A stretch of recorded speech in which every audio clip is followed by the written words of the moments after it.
ఈరోజు ప్రధానంగా అన్ని పత్రికల్లో బ్యానర్ ఐటమ్ కేసీఆర్కి నోటీసులు, కేసీఆర్కు సిట్ నోటీసులని, ఫోన్ ట్యాంపరింగ్ పైన. ఎన్నికలు వచ్చినప్పుడే వీళ్ళకి ఇవన్నీ గుర్తొస్తాయి. కాంగ్రెస్ పార్టీకి, కాంగ్రెస్ ప్రభుత్వానికి 2 ఏళ్ళు అయిపోయిన వాళ్ళు అధికారంలోకి వచ్చి, ఎప్పుడు ఎన్నికలు వచ్చినా ఆ ఎన్నికల్లో ఏ విధంగా లబ్ధి పొందాలా, ఏ విధంగా ప్రజలని మోసం చేయాలని బాగా మోసం చేయడంలో సిద్ధహాస్తులైనటువంటి కాంగ్రెస్ ప్రభుత్వం, కాంగ్రెస్ పార్టీ నాయకులు ఈరోజు కేసీఆర్కు నోటీస్ అనే ప్రధాన వార్త పత్రికల్లో కనిపిస్తాం. దీన్ని చూస్తే ఏమనిపిస్తుంది అందరికి మనకు? ఇది ఇద్దరి మధ్యలో ఒక అండర్స్టాండింగ్. తర్వాత ఏమున్నది మళ్ళా ఇది ఇంత మున్సిపల్ ఎలక్షన్లు అయితే మళ్ళా ఎక్కడికక్కడ దాని కథ బంద్. కేవలం మున్సిపల్ ఎన్నికల్లో ఇద్దరు అండర్స్టాండింగ్ పెట్టుకొని ఫోన్ ట్యాపింగ్ పైన ఇది పెద్ద ఎత్తున ఒక ఎన్నికల స్టంట్గా మాత్రమే దీన్ని మనం అందరం కూడా ప్రజలు గుర్తించాలని చెప్పి ఈ సందర్భంగా నేను తెలియజేస్తాం. 2 సంవత్సరాల నుంచి ఇప్పటి వరకు అనేక అవినీతి ఆరోపణల మీద ఎంక్వైరీలు జరిగినాయి, ఎంక్వైరీ రిపోర్ట్లు వచ్చినాయి. కాళేశ్వరం పైన కానీ, అదేవిధంగా కార్ రేసుల పైన కానీ అనేక రకాలుగా ఈరోజు ఎన్నో ధరణిలో అనేక భూ కుంభకోణాలు జరిగినాయి. ఫోన్ ట్యాంపరింగ్ అనేది ఈరోజు కాదు, ఎప్పటి నుంచో నడుస్తుంది కదా. ఇప్పుడే మున్సిపాలిటీ ఎన్నికల లోపలనే ఇది గుర్తుకొచ్చింది. సిట్టు నోటీసులు ఇవ్వాలి, సిట్టుకు నోటీసులు ఇవ్వాలి అనేటటువంటిది ఇప్పుడే ఎందుకు గుర్తుకొచ్చింది? ఇది కేవలం ఈ మున్సిపాలిటీ ఎన్నికల్లో Congress party, BRS party understanding తో మళ్ళీ కాంగ్రెస్ నే గెలిపించుకోవాలనేటటువంటి ఒక దుర్బుద్ధితో ప్రజల్ని మోసం చేయడానికి మున్సిపాలిటీలలో భారతీయ జనతా పార్టీ పెద్ద ఎత్తున ప్రజలు భారతీయ జనతా పార్టీ పైన ఇవాళ పెద్ద ఎత్తున యూత్ వస్తా ఉన్నారు. ప్రజల లోపల భావన భారతీయ జనతా పార్టీ గెలిపించాలన్నదంటే దాన్ని మిస్గైడ్ చేయడానికి, దాన్ని నిజంగా ఏదో వాళ్ళు యాక్షన్ తీసుకుంటామని చెప్పడానికి ఒక నాటకం మాత్రమే ఆడుతున్నారు. ప్రజలందరూ కూడా వీటిని గమనించాలని చెప్పి సందర్భంగా నేను కోరుతా ఉన్నా. ఇప్పటి వరకు ఏ ఒక్క చర్యనని ఇప్పటి వరకు కాంగ్రెస్ ప్రభుత్వం చేపట్టిందా? ఈ ఎన్నికల స్టంట్ మాత్రమే తప్ప వాళ్ళకి చిత్తశుద్ధి లేదని చెప్పి ఈ సందర్భంగా నేను తెలియజేస్తా ఉన్నా. ప్రజలందరూ దీన్ని గమనించండి. వీళ్ళ ఎన్నికల స్టంట్ గమనించి ప్రజలు ఇద్దరిని కూడా తిప్పి కొట్టండి. ప్రతి మున్సిపాలిటీలో కూడా 2 పార్టీలను కూడా తిప్పి కొట్టండి అని చెప్పి ఈ సందర్భంగా నేను తెలియజేస్తా ఉన్నా.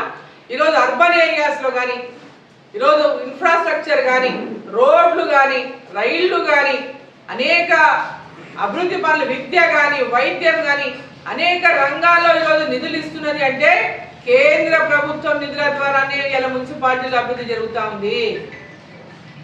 ప్రత్యేకంగా మన మహబూబ్ నగర్ మున్సిపాలిటీని తీసుకున్నా కూడా ఈరోజు మనకి ఇది కార్పొరేషన్ అయింది. మహబూబ్ నగర్ మున్సిపాలిటీని తీసుకున్నా కూడా ఇక్కడ పెద్ద ఎత్తున నేషనల్ హైవేల నిర్మాణం జరుగుతుంది. మహబూబ్ నగర్ చుట్టుముట్టు కూడా నేషనల్ హైవేల నిర్మాణం జరుగుతుంది, బైపాస్ల నిర్మాణం జరుగుతుంది. మహబూబ్ నగర్కి కొత్త బైపాస్ మళ్ళీ ఒకటి మనం శాంక్షన్ చేయించినాం. నేను మళ్ళా ఈ అంటే టౌన్ లోంచి ఎలాంటి ట్రాఫిక్ లేకుండా రౌండ్గా ఉండాలని, ఇక్కడి నుంచి కూడా బైపాస్ ఉండాలని, ఇరువైపులా ఉండాలని మళ్ళీ ఒక బైపాస్ శాంక్షన్ చేయించిన. టౌన్లో ఉన్నటువంటి ఎక్కడెక్కడైతే ఈ ట్రైన్ మనకు రైల్వే గేట్లు పడుతున్నాయో అక్కడ పెద్ద ఎత్తున ట్రాఫిక్ నిలిచిపోతున్నది.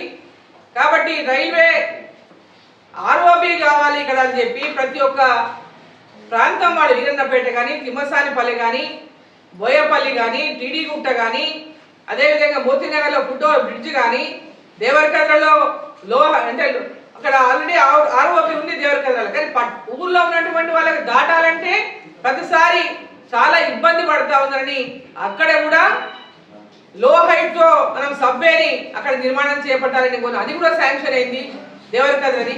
సో ఇవాళ ఇన్ని పెద్ద ఎత్తున అభివృద్ధి కార్యక్రమాలు కేంద్ర ప్రభుత్వం ద్వారా నిధుల ద్వారా విద్య పట్ల యూనివర్సిటీలో లా కాలేజ్ కానీ, యూనివర్సిటీలో ఇంజనీరింగ్ కాలేజ్ కానీ భవనాలకు నిర్మాణం 120 కోట్ల రూపాయలు కేంద్ర ప్రభుత్వం నుంచి తీసుకురావడం జరిగింది.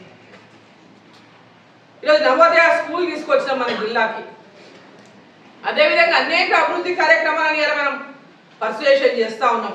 సో మహబూబ్ నగర్ పట్టణ ప్రజలు కూడా మహబూబ్ నగర్లో ఈరోజు కాంగ్రెస్ పార్టీ కానీ టీఆర్ఎస్ పార్టీ కానీ వాళ్ళు ఏ విధమైనటువంటి గతంలో జరిగిన అభివృద్ధి కూడా కేంద్ర ప్రభుత్వం గతంలో జరిగింది. టీఆర్ఎస్ పార్టీ అధికారంలో ఉన్నప్పుడు కూడా అమృత్ స్కీమ్ కింద పెద్ద ఎత్తున మున్సిపాలిటీ నిధులు ఇచ్చింది.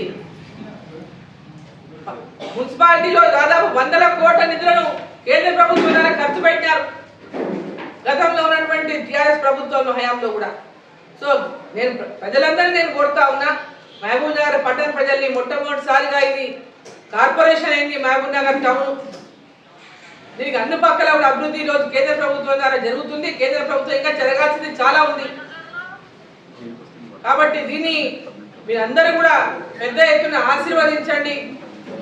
మహబూబ్ నగర్ కానీ మేయర్ అంటే మేయర్ కాబోతారు రేపొద్దున కార్పొరేషన్లో. ఈ ఫస్ట్ కార్పొరేషన్లో మేయర్ స్థానాన్ని భారతీయ జనతా పార్టీకి అత్యధిక స్థానాల్లో విజయాన్ని అందించి భారతీయ జనతా పార్టీ జెండాని మహబూబ్ నగర్ కార్పొరేషన్ పైన ఎగిరేటటువంటి విధంగా పట్టణ ప్రజలు ఆశీర్వదించాలని చెప్పి నేను కోరుతా ఉన్నా. వీళ్ళు ఎన్ని రకాల డ్రామాలు ఆడినా దయచేసి ప్రజలు పట్టణ ప్రజలు కాబట్టి అన్ని రకాల అవగాహన ఉన్నటువంటి వాళ్ళు కాబట్టి వాళ్ళు చేసేటటువంటి ఎన్నికల స్టంట్లకు మోసపోకుండా భారతీయ జనతా పార్టీ గెలిపించాలని నేను పట్టణ ప్రజలందరినీ ఈ సందర్భంగా నేను కోరుతా ఉన్నాను.